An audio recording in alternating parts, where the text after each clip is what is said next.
ओडिशा रे एभली एक उत्सव प्रथम थर पर होची सारा भारत वर्ष रे एभली एक साहित्य को संस्कृति की कला को नहीं उत्सव जयपुर रे आरंभ होइछि तापर बर्तमान ओडिशा विभिन्न स्थान होइछि भुवनेश्वर यह अति सुखद घटना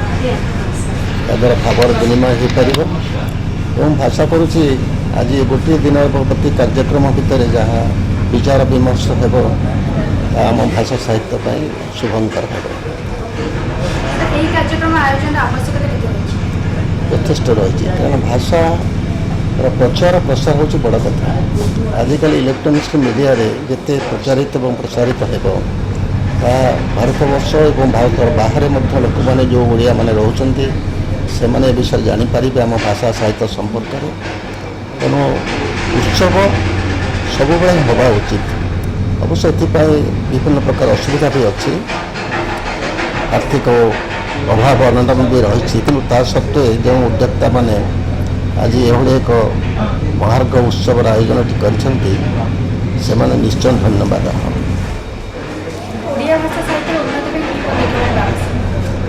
जिते अधिक संख्यार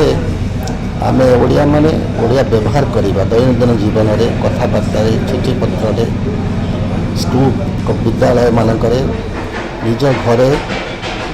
सहित मंगलकर कारण प्रति घरे बर्तमान ओडिया घरे विशेषकर मध्यमित और निम्न मध्यमित परिवार ओडिया घर मानक पिलामाने इंग्राजी विद्यालय में पाठ पढ़ुंट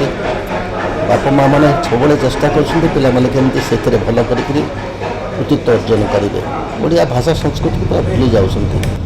केवल शास्त्रीय मान्यता देदेले जो गोटे भाषा बंचने तार कौन मूल्य ना जेपर्यंत भाषा को आम निजे दैनंदिन जीवन में व्यवहार न करूँ से पर्यंत से अभाव अनाटन आम भर रेणु से समस्त सहयोग दरकार एवं केवल सरकारी स्तर में नुहे बेसरकारी स्तर में व्यक्तिगत स्तर में प्रत्येक व्यक्ति ए दिगरे चेष्टा करा उचित अत्यंत उज्जवल भारत वर्ष अन्य साहित्य संघ सम्यक धारणा मोर अच्छी आम साहित्यर जो विपुल भंडार अच्छी विशेषकर आम काव्य कवितार जो उत्कर्ष रही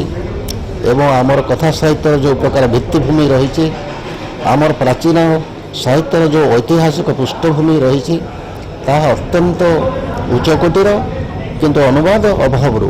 से सब अन्य भाषाभाषी लोक मान पाखे पहुँची पारना से दिगरे आम एपर्यंत कौन विधिवत उद्यम आरंभ करना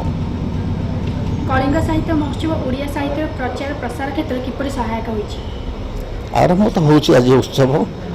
उत्सवर कौन प्रतिफलन पड़ुछि या ऊपर कौन प्रभाव पड़ुछि अन्य मानक ऊपर तापर कहजिवो